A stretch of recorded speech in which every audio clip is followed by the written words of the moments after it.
Cohen testified before Congress that Trump's financial statements were filled with fraudulent values calculated to attain his desired overall net worth.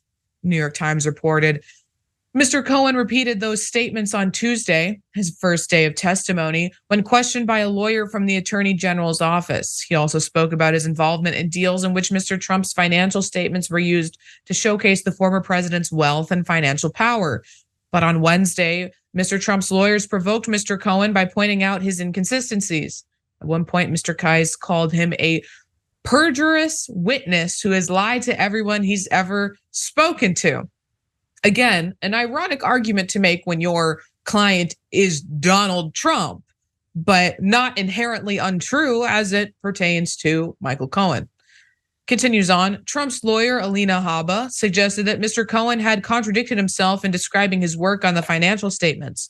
For example, she noted that he said in a deposition that he had worked on, quote, almost every asset, whereas at the trial on Tuesday, he said that he had worked only on a limited number. So this is when Cohen started tripping over rapid fire questions from a third Trump lawyer, Clifford S. Robert. At one point, Mr. Cohen said he did not recall Mr. Trump directing him to inflate the numbers on his financial statements. Mr. Trump threw up his hands as if to proclaim his innocence.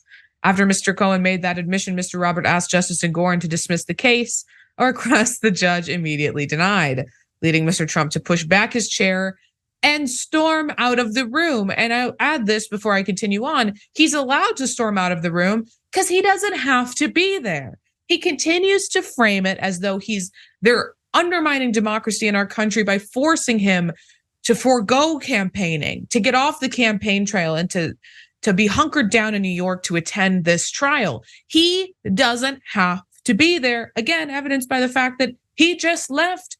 And in previous proceedings, he didn't get up because he was upset. He got up to go golfing. He got up, he hopped on a plane, he went to Florida and hit his golf course. Again, just keep in mind every time he tries to pass off that framing that he's being forced to be there, that he can't campaign because he has to be there. He literally doesn't. He literally does not have to be there. All right, let's keep going though. But when Mr. Robert again sought an early verdict, Justice Engoron said that he did not necessarily consider Mr. Cohen to be a key witness, adding, "There's enough evidence in this case to fill this courtroom." Not something you want the judge to say about you. In a statement, Ms. James echoed that assessment, saying her case was based on hundreds of thousands of documents and many, many witnesses. Now, of course, Donald Trump had to again take to social media to talk about this trial, despite the gag order. Said this, "The New York State Attorney General's case against me is dead."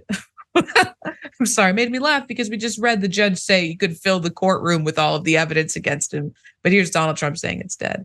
But the radical left judge refuses to end it.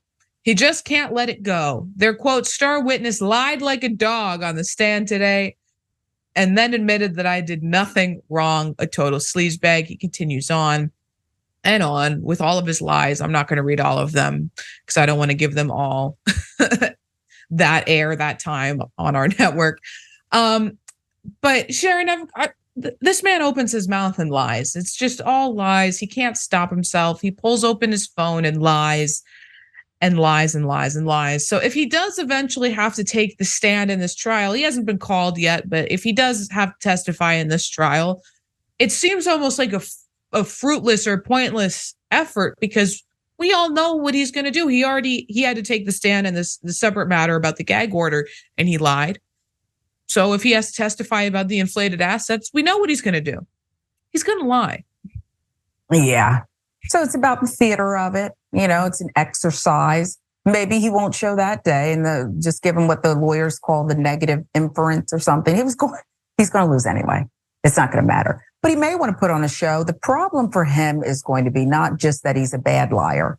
He's not telling these intricate, exciting lies where it's the end of the game and you're trying to figure out who done it. The butler did. We don't know who did it. With him, it's always him. But I do think he thinks that he can control that process. He'll get on the stand. He'll filibuster. He'll keep going. He won't answer the question. He'll answer anything but the question. But maybe that's fun. I think I'm bored with it.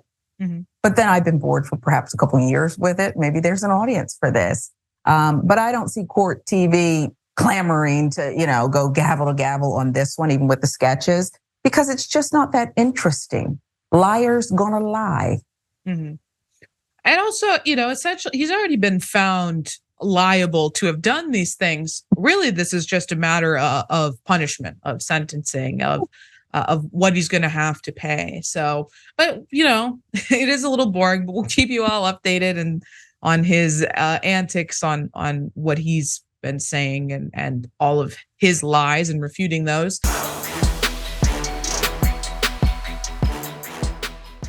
Check out the Damage Report podcast each day, wherever you get your podcasts, whether Pocket Casts or Stitcher or iTunes.